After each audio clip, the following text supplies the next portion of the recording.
Келесі есебіміз 4-те 33-ші есеп. А нүктесі және В нүктелері арқылы өтетін түзудің теңдеуін жазыңыз деді. Ол үшін біз екі нүкте арқылы өтетін түзудің теңдеуінің формуласын жазып алайық. Яғни x азайтылған x1 бөлімінде x2 азайтылған x1 тең y азайтылған y1 y2 азайтылған y1. Енді орнына апарып қоямыз. Бізде x-дің өзін жазып аламыз.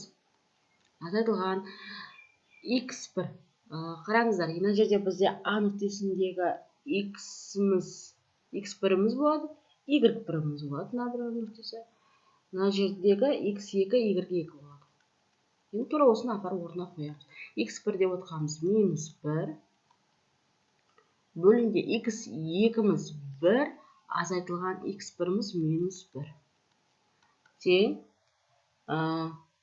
y деп отқанымыз y төсі азайтылған y1 деп отқанымыз 1 бөлімінде y2-іміз 0 азайтылған 1.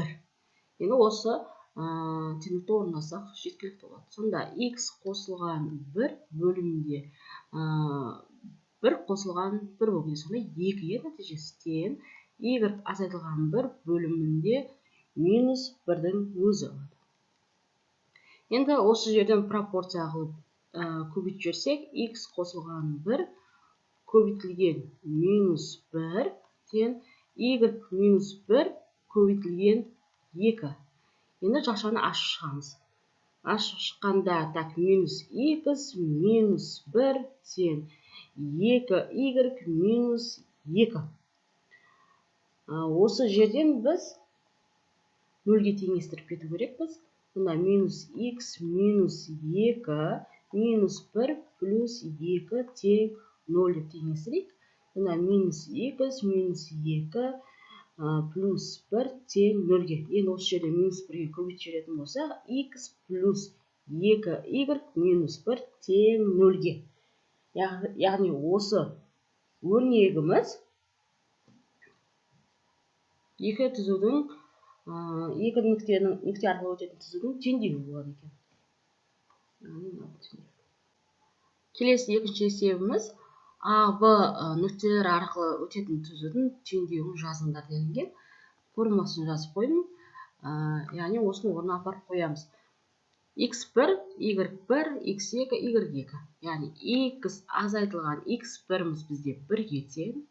Бөлімінде x2 деп отқанымыз -3-ке тең. Азайтылған x1 азайтылған 1 тең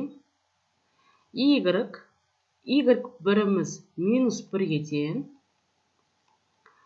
y2-іміз бізде 2-ге тең азайтылған -1. Енді осы теңдікті орындаймыз.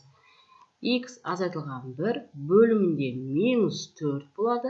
Тең x қосылған 1 бөлімінде 2 қосылған 3 болады. Бірден жазып жіберетін болсақ. 2 плюс болып кетеді, 3 болады екен. Енді осы жерден пропорция құрамыз. 3x -1 тең -4 y қосылған 1. 3x -3 тең -4y -4. Енді 3x плюс 4y -3 плюс 4 тең 0-ге де жазамыз. Мұнда 3x қосылған 4y қосылған 1 тең 0-ге. Яғни осы екі нүкте арқылы өтетін түзудің теңдеуі 3x қосылған 4y қосылған 1-ге тең болады екен.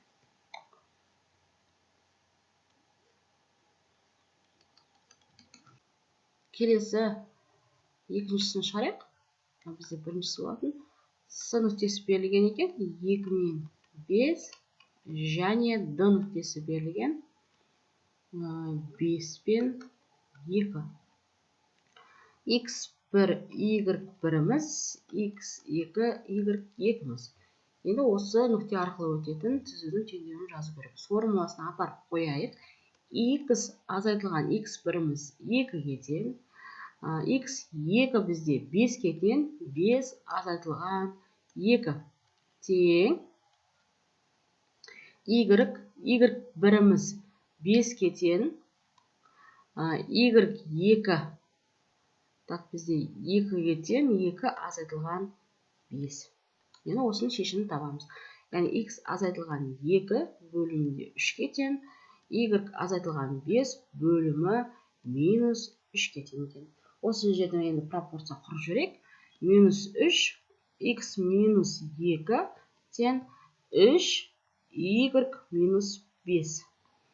Минус 3x плюс 6 тең 3y минус 15. Минус 3x минус 3y қосылған 6 плюс 15 тең 0-ге. Минус 3x минус 3y қосындысы 21-ге тең 0-ге. Минус 1-ге көбейтетін болса, осы жерден 3x плюс 3y минус 21. Минус 21 тең 0-ге. Яғни екі нүкте арқылы өтетін түзілген теңдеу ол осы болады екен.